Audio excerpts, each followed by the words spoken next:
todos.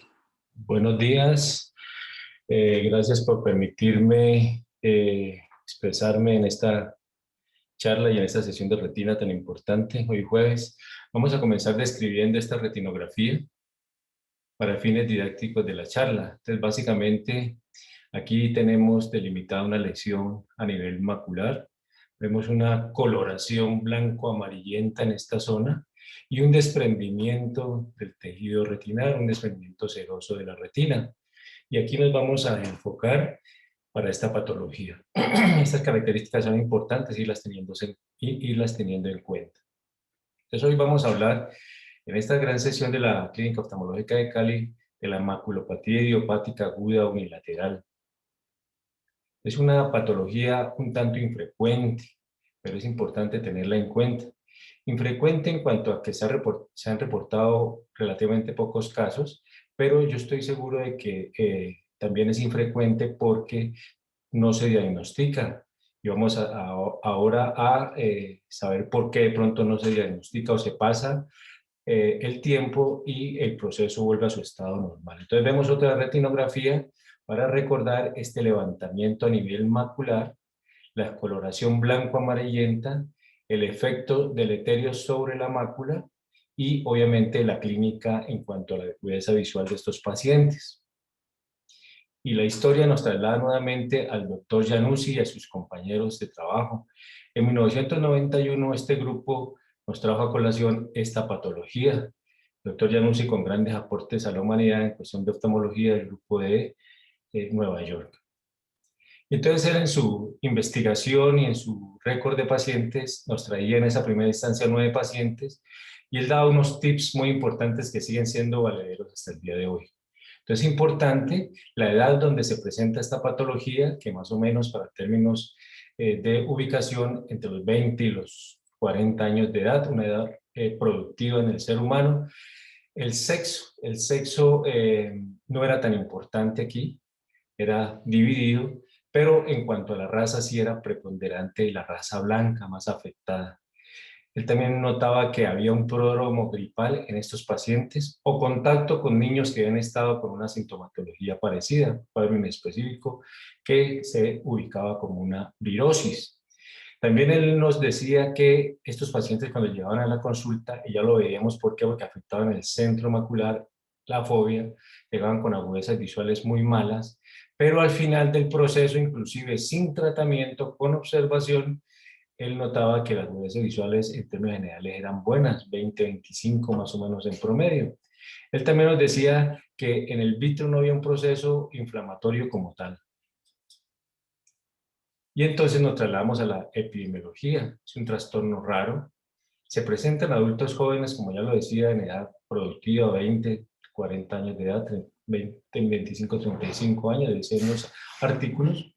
Más reportes en blancos, ambos sexos por igual.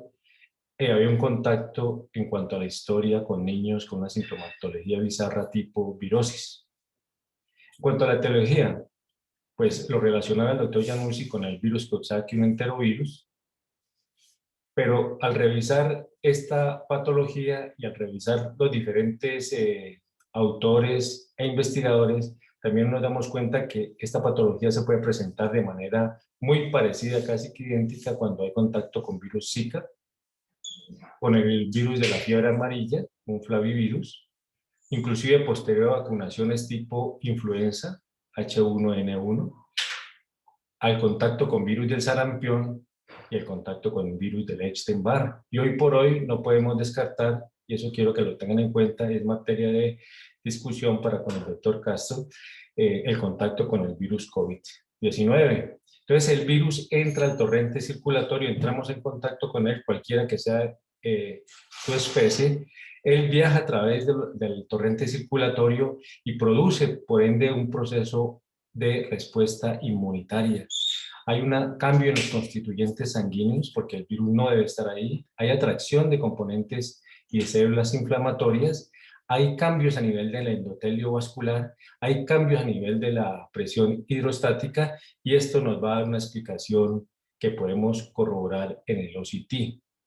Entonces entramos a la histología y al revisar la histología vemos que los virus se infiltran en el tejido del complejo corioretinal y atraen células inflamatorias a todo nivel, y en este caso muy especialmente afectando las células del epitelio pigmentario retinal, tan importantes para la función fotorreceptora.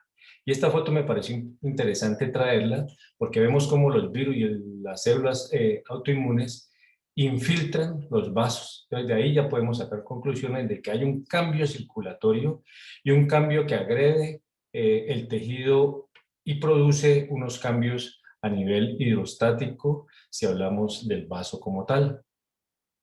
Entonces vamos a ver la fisiopatología, que es muy importante para entender estos procesos. Entonces el mecanismo aún no se conoce, pues, un contacto con un virus. Hay predilección en estos casos por las células del epitelio pigmentario retinal cuanto a los virus, y se ha demostrado la infiltración a este nivel. Se ha sugerido pues un daño inmune, atracción de células inflamatorias que agreden inclusive el mismo tejido, el proceso inflamatorio y el proceso vasculítico. Lo relacionan con virus tipo Coxsackie, pero no se pueden descartar otros virus, como ya lo veíamos en el recuento anterior. Y la afectación macular, esos cambios que vamos a escribir y que estamos haciendo, se inician con la edad, a una mayor edad, 20, 40 años. Y esa es una correlación también que la hacemos con el virus COVID-19. Vemos que los niños no son el fin fundamental del virus, no explota la patología como tal, pero sí en personas de mayor edad. Entonces son cosas que tenemos que ir analizando. Se desconoce la causa de la afectación unilateral de esta patología. Entonces nos trasladamos al flujo coroideo, y la coroides hoy por hoy tan importante en recientes aseveraciones del doctor Spa y del doctor Freud le dan mucha importancia. El doctor Caso ya nos decía en estos recuentos que nos hacen en cuanto a la paquicoroide, y aquí volvemos a verlo en este proceso inflamatorio. Entonces la coroides, como yo lo he catalogado en mis charlas, es una resistencia. Ahí hay unos vasos grandes, la capa de Haller, la capa de Sattler, que hacen su efecto sobre la coriocapilaris. Vemos cómo este tejido coroideo es un paso, no es el fin fundamental del torrente circulatorio, inclusive consume muy poco oxígeno, porque el resto va al consumo del complejo epitelio pigmentario retinal y fotorreceptores. Son prolongaciones de las arterias ciliares posteriores y drenan por las arterias vorticosas. Y aquí es importante adelantarnos en estos cambios inflamatorios porque se van a presentar estos cambios a nivel arterial, pero los efectos deleterios, el edema, el traspaso de líquidos al tejido, se va a presentar por insuficiencia de las venas vorticosas, también relacionado con estas enfermedades paquicoroideas. En este caso, un proceso inflamatorio desencadenado por un gatillo viral, digamos así. La red de capilares de la coroides son altamente anastomóticos y fenestrados, con el fin de llevar los suministros, oxígeno y otros nutrientes a ese complejo membrana de Bruch, células del epitelio pigmentario retinal y fotorreceptores. Entonces nos trasladamos, y tenemos que hacerlo, a estas diapositivas donde vemos la circulación retinal, superficial en su plexo más superficial, intermedio y profundo. Este complejo de circulación nos va a irrigar la parte interna de la retina.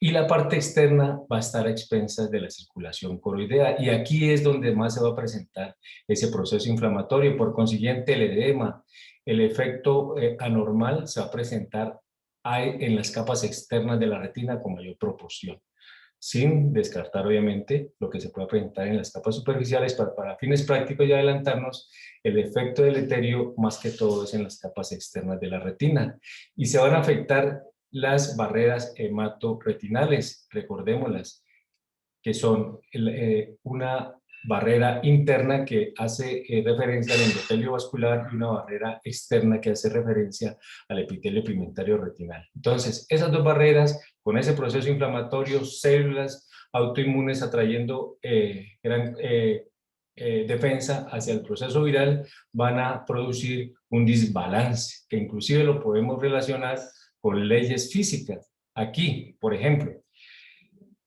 recordemos que cuando hay un proceso inflamatorio o cualquier cosa que no permita el paso expedito por los vasos del torrente circulatorio van a alterar unas leyes, van a alterar el trabajo que ejerce el sistema cardiovascular. ¿Por qué? Porque se alteran unos componentes como son la presión hidrostática y las células mismas que van por dentro del torrente circulatorio, haciendo relación a factores como la oncogenicidad y el proceso osmótico.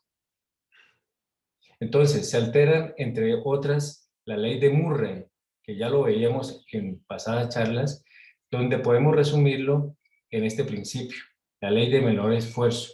Y el menor esfuerzo en cuanto a que, si se alteran estas condiciones normales del vaso, pues definitivamente el corazón va a tener que hacer más fuerza, va a gastarse más. Y de lo que se trata es de que este sistema funcione muy bien, pero no se desgaste, no tenga un sobretrabajo. Entonces, esta es una de las leyes de la física que se altera cuando se presenta un proceso de tipo inflamatorio desencadenado, en este caso, por unos virus.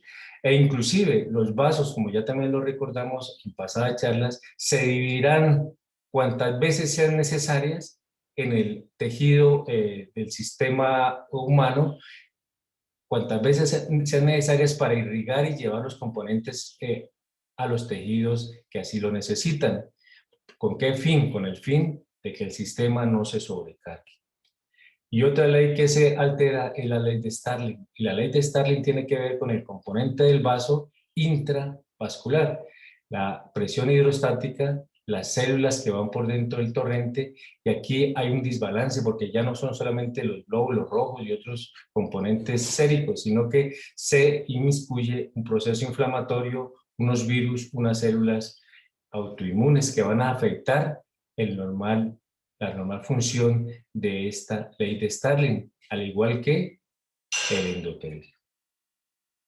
Y todas esas alteraciones que se presentan se van a originar, digamos así, en la parte arterial, pero es en la parte venosa donde vamos a ver las consecuencias. Y aquí es donde tenemos que recordar, para fines inclusive de otros temas, por ejemplo de apaquicoroides, como si este sistema se altera, pues va a producir un encharcamiento, un edema, un levantamiento, en este caso, de las capas externas de la retina, que ahorita podemos ver en esta tecnología que hoy por hoy hace parte de nuestro diario vivir como retinólogos y oftalmólogos.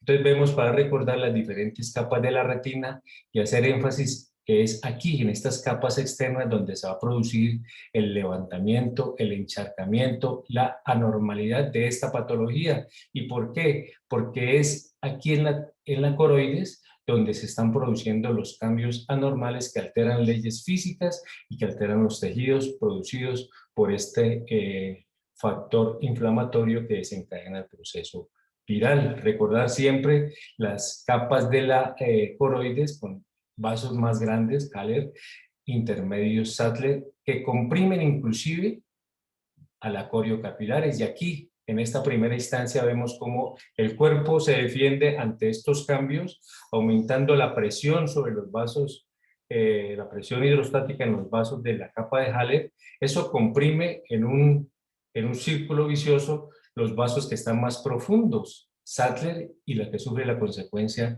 es los vasos de la coriocapilares. Y estos vasos, como son los más pequeños y entran en contacto con este complejo de la membrana de Bruch y el epitelio pigmentario retinal, pues también entran en un desbalance, produciendo un efecto final, que es el efecto anóxico. Y al interpretar los sistemas de protección, este efecto, este estímulo anóxico, van a producir factores tales como factores vasogénicos, nocivos para el tejido, en este caso de la retina. Entonces vemos esta linda foto para recordar las capas de la coroides, tan importante y tenerlas en cuenta hoy por hoy. Vasos más grandes que van comprimiendo hacia el interior de la coroides. Y entonces, cuando se presenta esta patología, vemos aquí las diferentes capas de la retina. La estructura misma de la retina vemos que está indemne. Aquí normalmente la coroides subfovealmente es más amplia, pero en estos casos pues aumenta en esa proporción. Y vemos cómo cuando viene la mejoría, el proceso se autolimita, disminuye en su tamaño. Aquí hay una recrudescencia, una recurrencia, y la coroides aumenta nuevamente de espesor, haciendo referencia a lo que estamos explicando y estas alteraciones de tipo circulatorio. Y entonces vemos este artículo donde nos traen una información para ir recordando, tips muy importantes. Recordar que el sexo no es importante, ¿sí? Recordar la edad que se presenta, 20 a 40 años de edad. Recordar también que hay un pródromo gripal inespecífico relacionado con un proceso sistémico de tipo viral, así lo explican.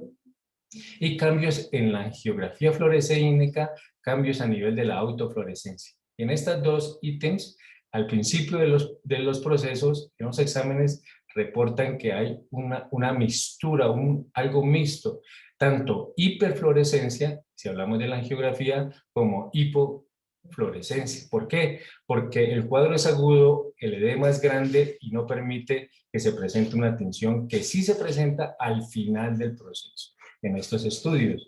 Y en la autofluorescencia, al principio hay también un cuadro mixto, pero que al final, dependiendo si las células del epitelio pigmentado retinal, que son una de las más eh, agraviadas, pueden terminar mal, y entonces en este caso habrá una hipoautofluorescencia. Y estos casos se pueden presentar de forma que evolucionen bien sin tratamiento o con tratamiento. En este caso hacen referencia a tratamientos como con los esteroides. Y en este caso de un niño o de un contacto con un niño que ha tenido un síndrome que lo llaman síndrome mano-pie-boca, relacionado con un proceso viral, y entonces vemos los procesos de la angiografía y vemos el levantamiento del tejido retinal a expensas de lo que está sucediendo de manera circulatoria en la coroides. ¿Qué observamos como clínicos? Observamos la lesión amarillenta, observamos la lesión blanquecina, el levantamiento del tejido retinal, inclusive el levantamiento del EPR, y definitivamente es un proceso circulatorio que tiene su explicación en esto que acabamos de ver, porque hay microaneurismas como presencia, también presencia de hemorragias, lo que los autores han llamado un proceso como una retinopatía diabética. El brillo blanquecino al que ya hacemos referencia, leve vitreitis en algunos casos, la papilitis importante como ítems diagnóstico en los procesos virales, y obviamente la vasculitis. Y aquí traigo esta fotografía, ¿para qué? Para demostrar que en algunos casos, aunque el doctor Januzzi decía que no era lo normal, pues hay un proceso algo inflamatorio del vitrio. Las capas de la retina en el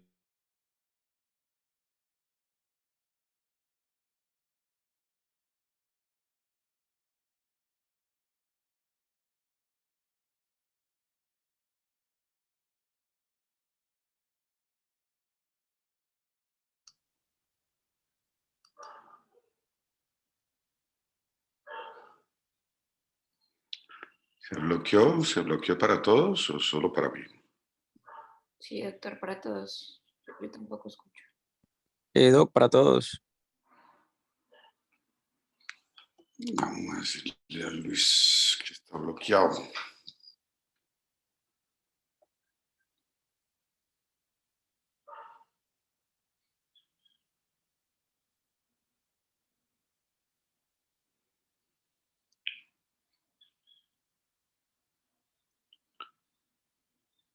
Luis.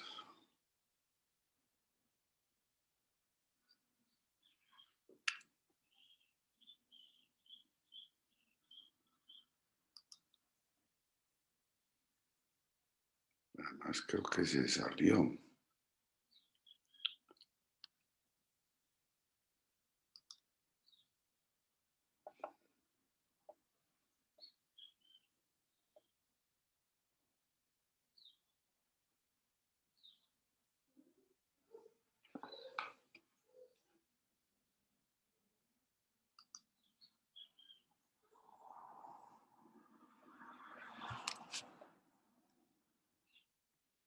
Hola Luis. quería que... Sí, que ya se está conectando otra vez. Esperemos un momentico, a ver. Yo no sé si todos tienen en la mente lo mismo que estoy teniendo yo, que cuál es la diferencia entre esto y coroidopatía cerrada central. Pues definitivamente si hay células en vitrio, si hay papilitis, si hay un foco blanco en la retina, pero sí esperemos a ver qué nos comenta Luis del diagnóstico diferencial.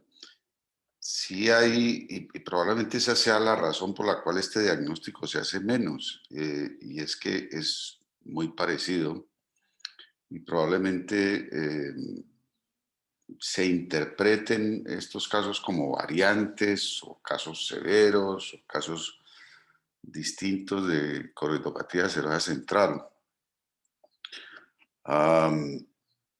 Definitivamente cuando hay unos signos inflamatorios del vítreo o de la retina claramente con infiltrados amarillos, pues uno debe pensar más en un fenómeno de tipo infeccioso.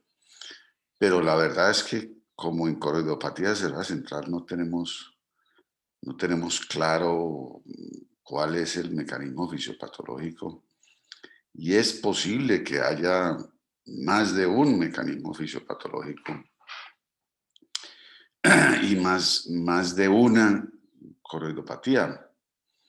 Hay pacientes que ustedes saben que hacen múltiples focos, no es un foco macular,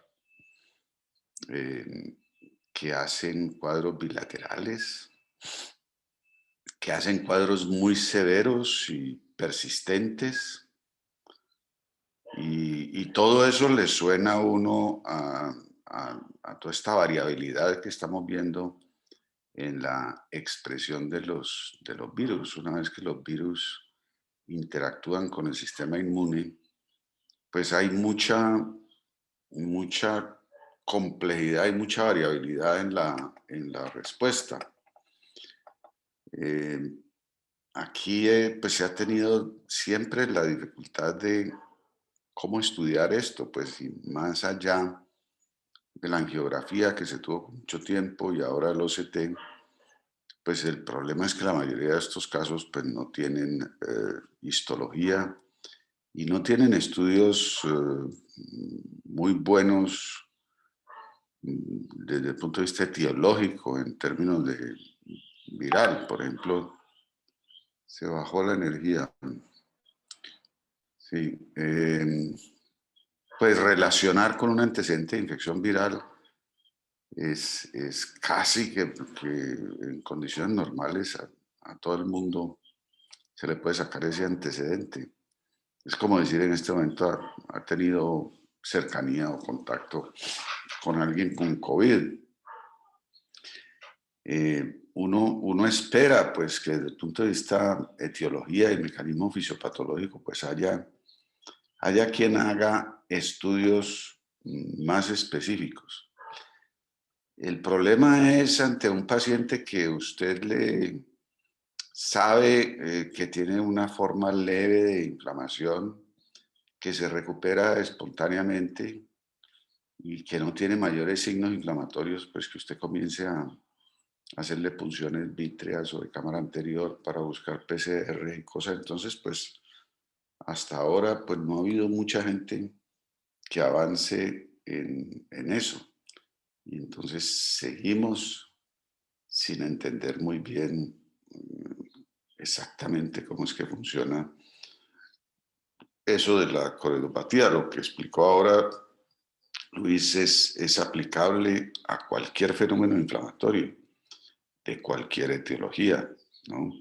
Finalmente se traduce en unos cambios en los vasos, en unos cambios en la hidrodinámica de la circulación y en escape, inflamación nosotros lo llamamos pues escape de fluidos, fluorescencia, y esto produce que los tejidos pues se hinchen, pero eso es un mecanismo fisiopatológico común a todos los fenómenos inflamatorios, ¿no?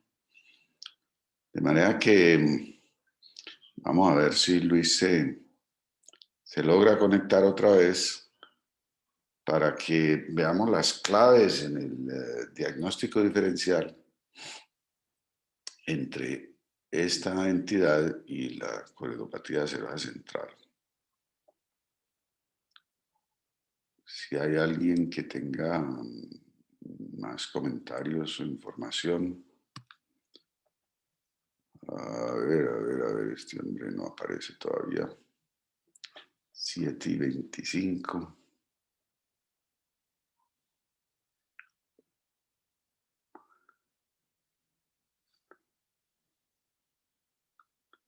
¿Cómo les ha ido con el cambio a 7 de la mañana? ¿Les parece que les queda mejor, más tiempo para sus actividades de los jueves AM? Sí, doctor, mejor porque no toca escuchar la última media hora en el carro. A estar en consulta a las 8 apenas. A las 8:30 pues alcanza uno a empezar sin problema.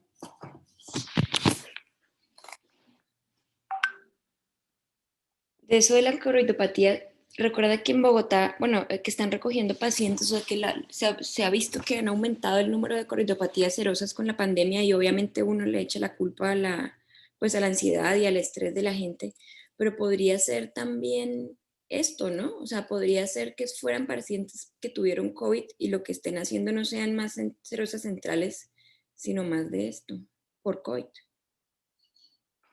Sí, yo creo que pues hay que estar atentos, ¿no? Ustedes saben que pues la gente aguda y muy observadora es la que termina describiendo los compromisos específicos de ciertas enfermedades o describiendo ciertas enfermedades. Entonces, por ejemplo, Denis, que tiene una oclusión de rama venosa, es Sí, en un paciente joven post-COVID, pues yo creo que eso debe documentarlo ujú. rápido y bien y hacer la publicación. Yo creo que una revista como Retina o como Ophthalmology, un articulito corto, bien escrito de reporte de caso, eh, en este momento lo publican, porque hasta donde yo sé, más allá de lo que publicó Rubens Belfort y de algunas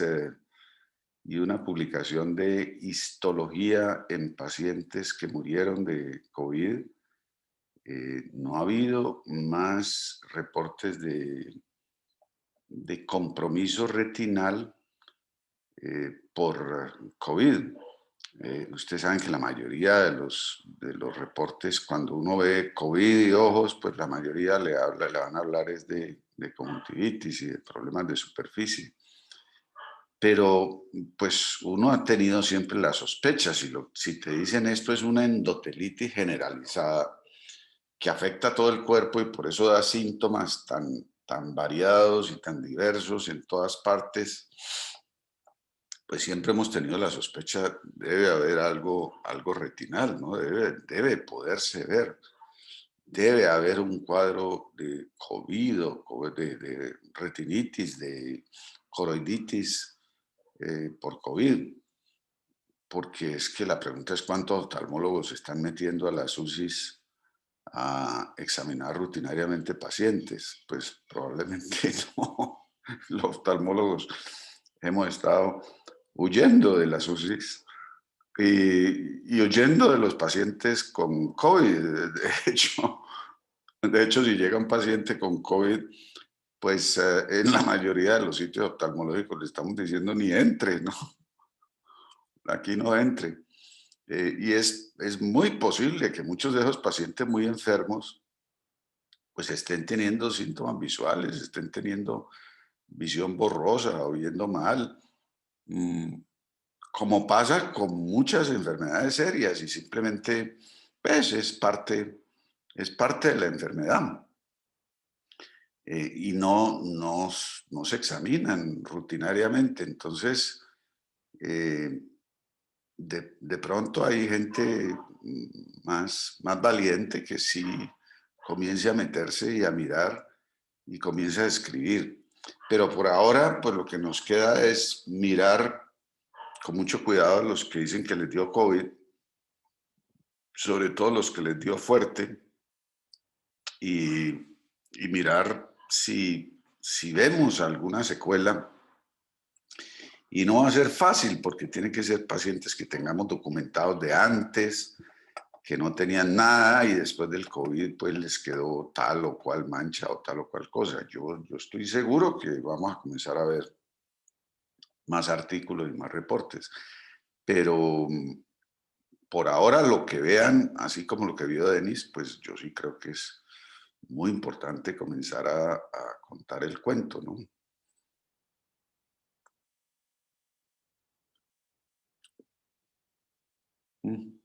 Este hombre como que se le complicó la vida, pues si el problema es de luz, pues sí la veo difícil, pues si a uno le va la luz,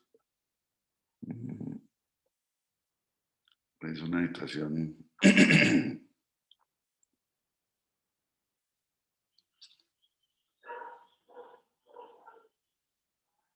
Y si le va la luz a uno le queda la opción de ¿El celular con datos, tal vez? conectarse por el celular, ¿no? O compartirse internet si está en un portátil.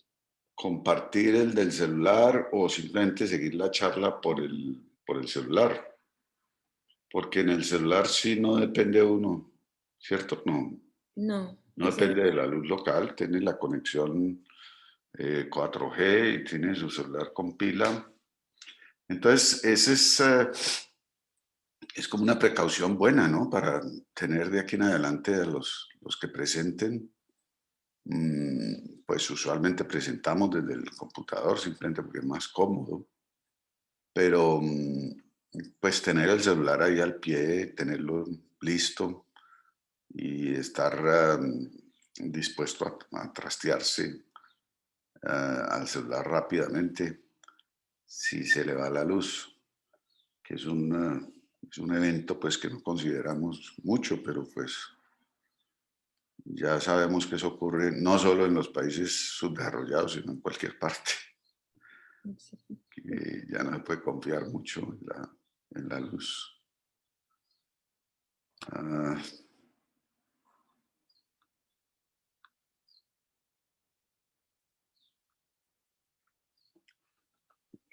¿Ya aparece en etapa 2, doctor? ¿Ahora ya sale priorizado? Pues, priorizado en 2. Sí, hablemos de eso. ¿Cómo les ha ido? Pues, ¿Todos están en etapa 2? todos debimos caer en eso que estuvimos en 1, luego en nada y ahora en 2. Eso me pasó a mí, a mucha gente, pues. Sí, ¿qué más diabluras pasen con eso? Pues no sabemos, ¿no? La pasante, la llamaron ayer que tenía vacunación hoy a las 7 en Bogotá en el hospital. Entonces, hoy no va, arrancó anoche para Bogotá, compró un tiquete a toda velocidad y se está vacunando. La pasante, Ana María León, la pasante de retina. No digas. Me dijo, no, ¿qué hago? Yo no, pues vete, si no la pierdes. Buenos, sí, qué pena con ustedes, se fue como 2 veces la energía aquí en el edificio y la planta me sacó 2 veces. Ya estoy con ustedes, ya voy a compartir Bueno, pantalla. siga pues, Luis. Estamos hablando, Luis, de que el backup en casos así podría ser el celular, ¿no? Sí, pero el internet se cayó. No sé qué pasó en la zona, doctor. Se me fue el internet, se me fue todo. Bueno, si se cae, si es un sectorial, cierto es. Sí, se me fue todo y se fue el Cierto es celular. porque si se cae la luz en todo un sector, pues entonces se te caen las antenas y se te Sí, se va fue todo. Entonces quedé bloqueado. Bueno, pero Tienes que vamos a... tener el celular satelital. Bueno. Bueno, entonces... Vamos a ver. Aquí vamos, qué pena nuevamente. Cosas que pasan, pero aquí estamos para darle la cara a la adversidad. Entonces íbamos... Te toca apretar un poquito el ritmo, Luis. Sí, sí, doctor, sí, doctor. Entonces íbamos aquí. Veíamos el síndrome mano, pie, boca relacionada con el virus Coxsackie, el levantamiento del tejido retinal a expensas de lo que está sucediendo en la coroides. ¿Qué observamos? La lesión blanco-amarillenta, observamos el DR seroso, el desprendimiento del epitelio pigmentario retinal, los microneurismas, como ya lo decíamos, las hemorragias parafoveales, todo que nos lleva a un síndrome parecido o like, entre comillas, a una retinopatía diabética que nos confirma un proceso netamente circulatorio a este nivel de la retina. La levetreitis, la papilitis y la vasculitis. Entonces veíamos algo de infiltrado en esta fotografía de este OCT en el vitrio, que no es la constante. Si es la constante, los cambios a nivel del epitelio pigmentario retinal, que por la agresión que está sufriendo esta célula por el virus y el proceso de las células inflamatorias. En cuanto a la clínica, unilateral proceso, a menudo asociado, como ya lo veíamos, a un proceso gripal, pérdida aguda de la visión central, un escotoma que va a referir el paciente, ligera metamorfosia por alteración de la estructura misma de la retina y afectación de los fotorreceptores, el edema macular. Entonces, estos artículos que nos traen y nos repasan rápidamente el desprendimiento seroso a nivel macular, este efecto se ve a nivel del OCT. Aquí una imagen que podría confundirnos con un desprendimiento basilar, pero no hay tal. Este es un proceso de fibrina y el levantamiento, eso sí, de el tejido retinal. Pasa el tiempo, en este caso 3 meses, y vemos cómo el proceso va disminuyendo, van quedando algunos rezagos aquí a nivel del epitelio pigmentario retinal y muchas veces pasa desapercibido después a estas crisis de virus.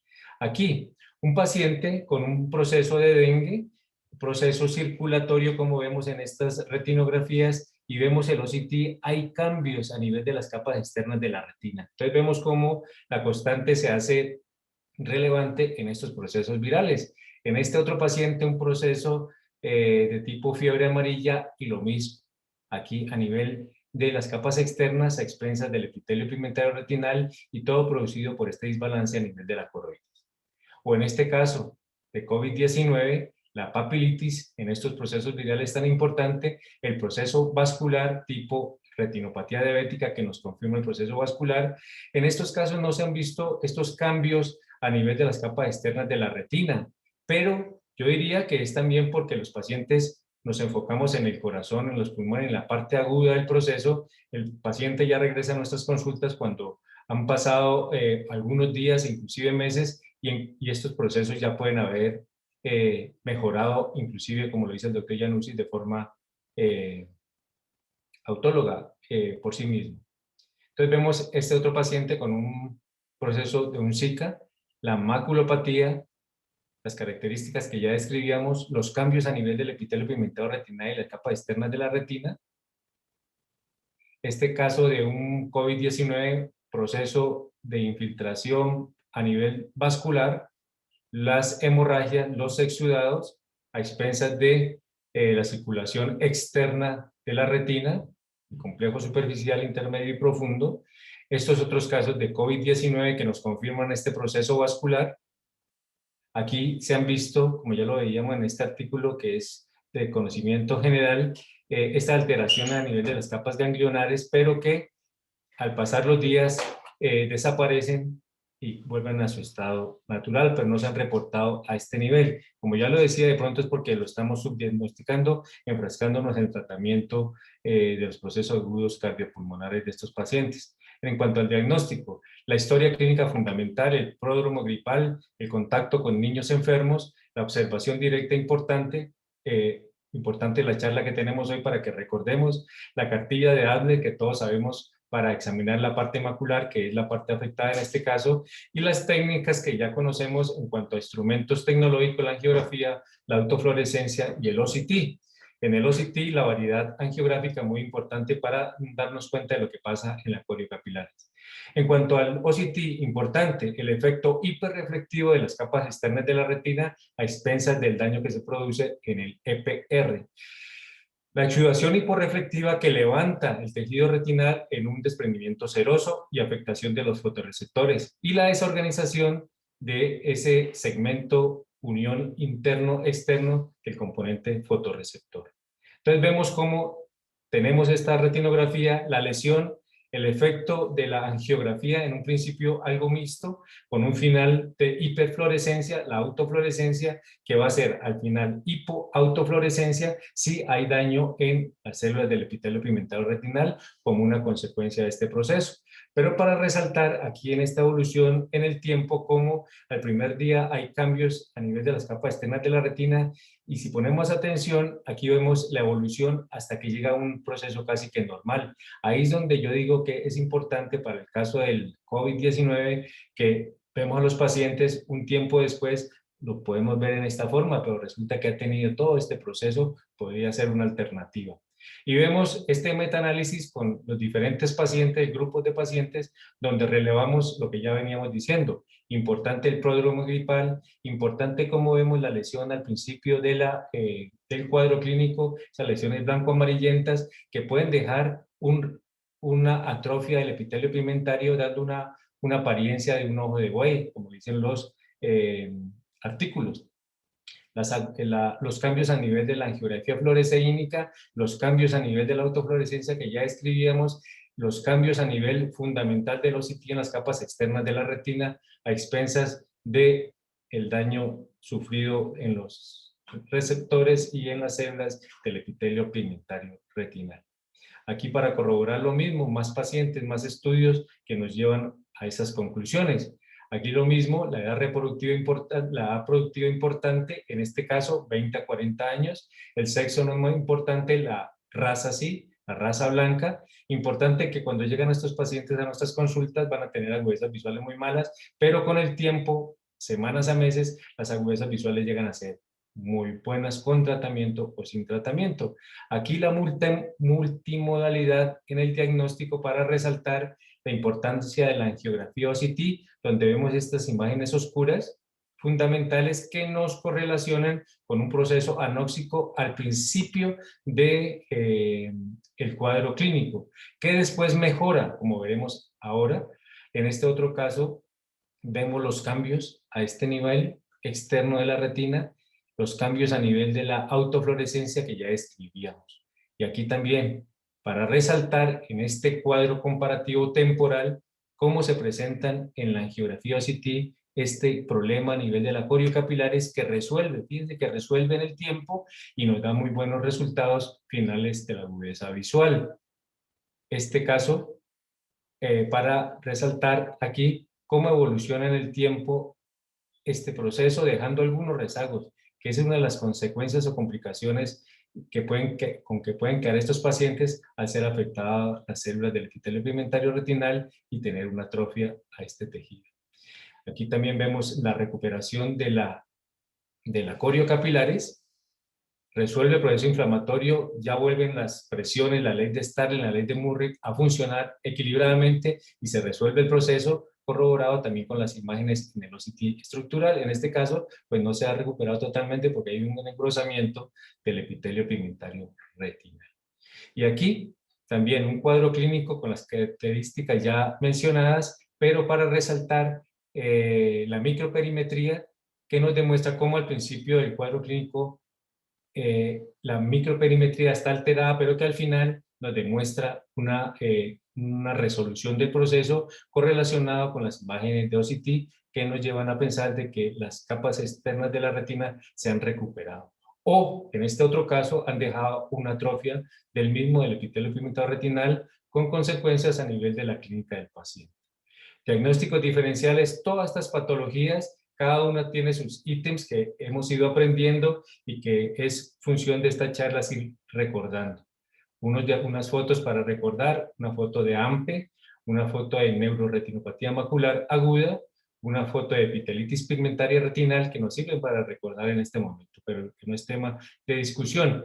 En cuanto al tratamiento, como ya lo decíamos, pueden recuperarse sin tratamiento, pero los autores también nos dicen que se puede hacer uso de los esteroides sistémicos a dosis de 1 miligramo por kilogramo día. Aquí hago una salvedad y es un dato importante. El grupo de vasculitis de España nos dicen que si ubicamos al paciente en 1 miligramo por kilogramo día, nos daría más o menos un promedio de 50 miligramos, que es a lo que estamos acostumbrados. Pero ellos dicen que para evitar efectos adversos, con 30 miligramos estos pacientes o cualquier paciente estaría bien tratado, y una dosis de mantenimiento menor de 5 miligramos sería lo ideal. Esteroides perioculares, aquí utilizamos la triamcinolona. Este grupo utiliza la betametasona, que tendría un efecto 7 veces mayor. Ellos nombran al Celestone Crono 12, inclusive con nombre comercial, porque viene la ampollita lista para ser utilizada en cantidades de 0.5 mililitros a nivel periocular. Los antiangiogénicos, por ser un proceso vascular, se ha hecho estudios con el aflibercept con buenos resultados, porque iría de la mano con ese efecto fisiopatológico a nivel vascular, edema inflamatorio y estímulo de los factores angiogénicos. La observación fundamental también, porque muchos pacientes se recuperan sin tratamiento. Entonces, ratificamos el efecto de los anti-VEGF por el efecto mismo y el mecanismo de acción que estas sustancias tienen. Entonces, se recupera el líquido subretinal con esta sustancia y se logra posiblemente debido a la restauración de las barreras hematorretinales, como ya lo veíamos, interna y externa. Y este artículo que corrobora esta información, donde el paciente tiene esta disrupción, se le aplica el aflibercept y llega a unas instancias muy favorables clínicamente. Las complicaciones, pues, pueden quedar hiperreflectividades de las capas externas de la retina a expensas del EPR y los fotorreceptores. El paciente puede quedar con un escotoma central relativo, recurrencias como todos los procesos virales, y el pronóstico es una enfermedad viral autolimitada que nos podemos ayudar con esteroides o con los anti-VEGF. Una recuperación espontánea puede durar unas pocas semanas a meses. La agudeza visual, como ya lo veíamos, comienza muy mal, pero termina en promedio en una cifra de 25. Y en algunos pacientes pueden quedar rezagos como disrupciones de las capas externas de la retina que podrían llevarnos a metamorfosias secundarias. La edad del paciente o el tratamiento con esteroides o con anti-VEGF en algunos pacientes no parece afectar los resultados visuales finales desde la observación del doctor Januzzi, quien decía que la observación podría ser una alternativa, donde vemos aquí cómo al principio del proceso se ven afectadas estas capas de los fotorreceptores, pero al final vemos que casi que un OCT dentro de límites normales. Ahora bien, el OCT ha llegado también pues para demostrarnos que algunos pacientes que veíamos como normales, algunos pacientes también tienen unos rezagos a nivel de estas capas externas que podrían explicar los escotomas y las metamorfosias. Muchas gracias por su atención y disculpen esto que puede pasar. El objetivo es brindar alguna información y espero que les haya servido. Muchas gracias. Aquí una frase que me parece importante: la única forma de hacer un gran trabajo es amar lo que se hace, y estas cosas que pasan hacen parte de ese compromiso con el grupo de retina del doctor Castro. Muchas gracias. Luis, sí nos gustaría discutir un poquito más el diagnóstico diferencial con coroidopatía serosa central. Estábamos comentando en el momento en que te fuiste que obviamente cuando hay células en vitrio, cuando hay papilitis, cuando hay evidencia de vasculitis retinal, hemorragias, cuando el foco de infiltración es claramente amarillo, pues uno se inclina mucho más a pensar que hay allí un fenómeno inflamatorio, pues infeccioso, específico. Y aquí en Cali lo primero que nos viene a la mente en una situación de esas pues es toxoplasmosis. Entonces, cuando hay esos elementos, pues sí, es mucho más para pensar en maculitis de tipo infeccioso. Pero cuando no los hay, ¿qué tendrías vos de sugerencia para el diagnóstico diferencial, porque en algunos de los casos que mencionaste no hay esos signos y lo siguen llamando maculitis. Pues doctor, pues pensando en esta charla y en lo que he leído, cuando usted lo decía, hay un proceso que lo hace sospechar de un cuadro infeccioso, pues inclusive el grupo del doctor Cauto en Argentina decía que uno tiene que entrar en primer lugar a descartar toda la fase y a tratar inclusive en una variable multisistémica, virus, bacterias, etcétera, etcétera, los procesos. Ahora bien, en el camino ir descartando. Podría ser una alternativa. Ahora bien, importante en estos casos, pues el pródromo gripal, que podría ser una alternativa, pero sin embargo a veces la realidad cuando llegan estos pacientes, pues es mejor entrar a tratar por lo menos la batería de exámenes que tenemos como el toxoplasmosis, la serología, que nos darían una alternativa al diagnóstico. Podría pensar yo en este momento. Sí, lo que pasa es que si uno dice que el tratamiento son esteroides y que el diagnóstico diferencial es coriidopatía serosa central, pues está metido ahí en un lío. Pero Doctor, bueno, doctor. sí entra dentro de las dificultades que tenemos cuando vemos un foco coroideo inflamatorio que no es específico de nada.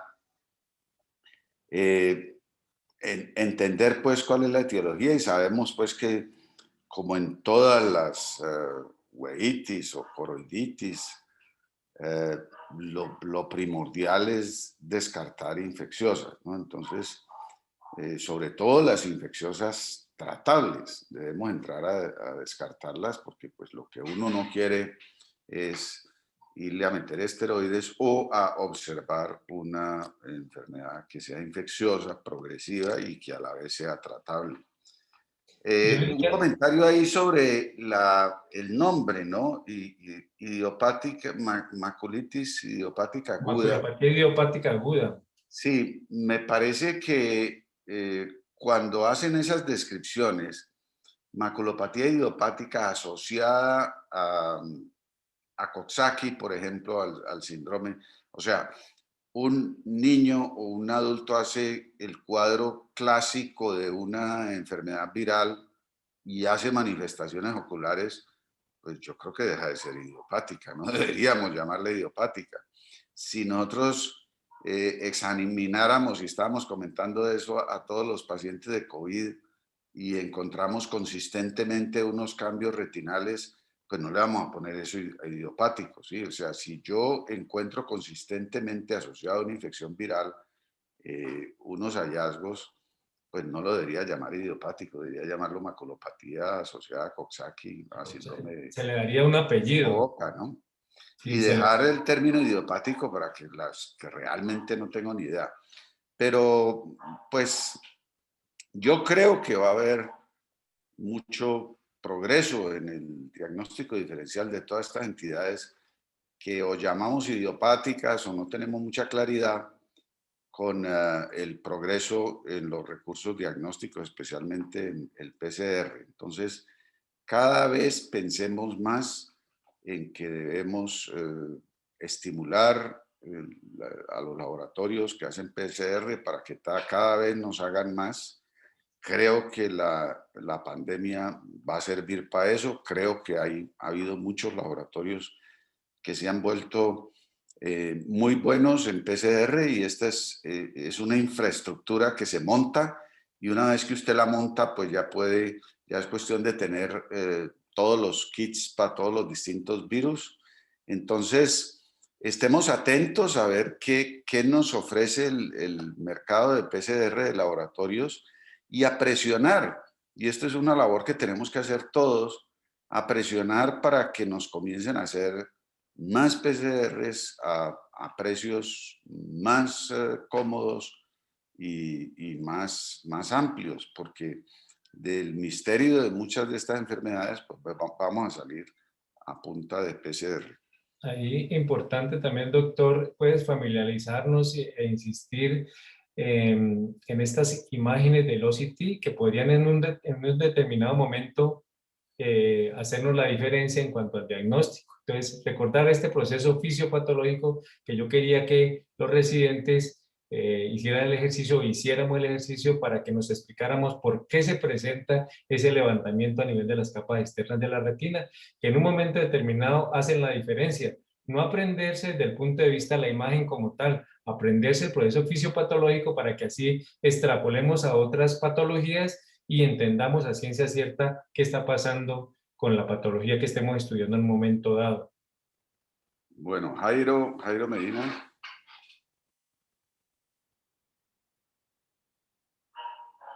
Micrófono, Jairo.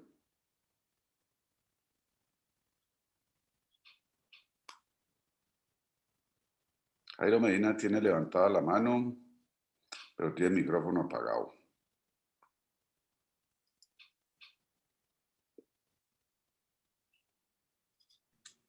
Aló. ¿Qué hubo? Ya te oímos. Pero sigo viendo el micrófono apagado, Jairo, entonces... ¿Qué hubo? Ahí ya, sí, ahora sí. Bueno, como en todos los diagnósticos de cualquier enfermedad, pues es importante la edad del paciente, si ha habido un prodromo o no, y los hallazgos de lo que nosotros tenemos. Yo veo que aquí es claro que están asociando unos signos muy claros de inflamación, como es la celularidad vítrea, como lo mencionaste vos, el compromiso de la inflamación del nervio óptico, lo cual nos están induciendo a nosotros a un fenómeno más allá que un fenómeno de sudación o acúmulo de líquido, donde en un momento dado es un trastorno de tipo vascular. Yo veo que aquí los diagnósticos más grandes serían para hacerlos uno, si la afección es una afección, por decir, si nos vamos desde la retina interna a la externa, nosotros podemos encontrar en personas de edad una afectación de lo que se llama el PAM, que es la maculopatía parafoveal, que es un fenómeno de isquemia a nivel de las capas internas de la retina. Si nos bajamos un poquitico más, encontramos la parte de lo que se llama la neuroretinitis macular, donde hay una afección, y eso lo podemos ver en el OCT, donde está afectada la capa de los núcleos de los fotorreceptores. En cambio, si nos caemos más, como en este caso, nosotros ya vamos a localizarnos es a nivel de propiamente del epitelio pigmentario y de la interdigitación entre los segmentos externos y el epitelio pigmentario, y por eso se nos eleva la capa elizoide, que ya es la unión de los dos segmentos.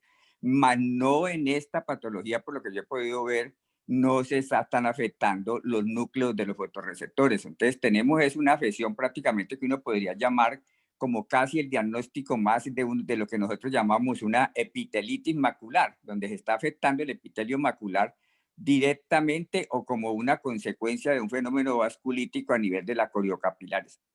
Entonces yo sí creo que todo va a depender en el momento en que nosotros empecemos a ver ese paciente, como todas estas enfermedades, pues nos va a mostrar también los signos tanto en el hallazgo como en el OCT. Y así me parece que lo más importante de examen como tal sería un OCT de una persona que pueda realmente aportar bien y tratar de ver dónde está ubicado definitivamente el problema, al menos en ese momento. Y llama la atención aquí de que con el tiempo parece que el fenómeno no solamente es un fenómeno vasculítico, sino que también termina afectando los vasos los pequeños vasos de la capa profunda de la retina, y por eso se observan los microaneurismas. O sea que definitivamente sí hay un fenómeno vasculítico en este cuadro que está tocando hoy, pues. Muy bien, quedan 2 minutos. Si hay algún otro comentario, si no, le agradecemos mucho a Luis por el esfuerzo de presentar esta enfermedad que, como les digo, es posible, y él lo mencionó, que se quede, que no hagamos este diagnóstico, lo confundamos más con otros cuadros muy parecidos. Doctor, de pronto... Otro comentario, no apresurarnos a ir a meter esteroides a un paciente que no tenemos más o menos unas bases sobre qué es, porque nosotros estamos viendo que cualquiera de estas entidades que hemos mencionado pues, prácticamente se van a autolimitar. En cambio, si nosotros le metemos esteroides y es una coroidopatía, pensando que porque tiene un acúmulo de líquido, pues está demostrado que la vamos a empeorar. De modo que lo único sería uno, es versus una enfermedad infecciosa, que pienso yo que ese levantamiento blanquecino a nivel de la mácula no es tan blanco como en una infección, sino que es un fenómeno que nos podría permitir hacer un seguimiento diario de ese paciente para poder uno, antes de irse a embarcar en un tratamiento. Sí, yo creo que es muy importante pues entender la fisiopatología en términos de cómo se genera el fenómeno inflamatorio. Ya sabemos, pues, y el COVID nos ha enseñado mucho de lo que es la reacción autoinmune, ¿no? La reacción inmune al virus, cómo genera autoinmunidad. Entonces, poder diferenciar en patologías específicas qué tanto es el virus ahí metido, inflamando, y qué tanto es la reacción al virus, pues es clave, porque si uno en un momento dado piensa que es más la inmunidad al virus la que está haciendo el daño, pues ahí es donde entrarían los esteroides, como han entrado rutinariamente en la etapa muy inflamatoria del manejo del COVID. Pero si uno piensa que es la infiltración del virus, pues probablemente no tenga mucho sentido. Bueno, Muchas gracias. muchas gracias y muchas gracias por cumplir con el tiempo. Ok, hasta luego. Hasta luego, doctor.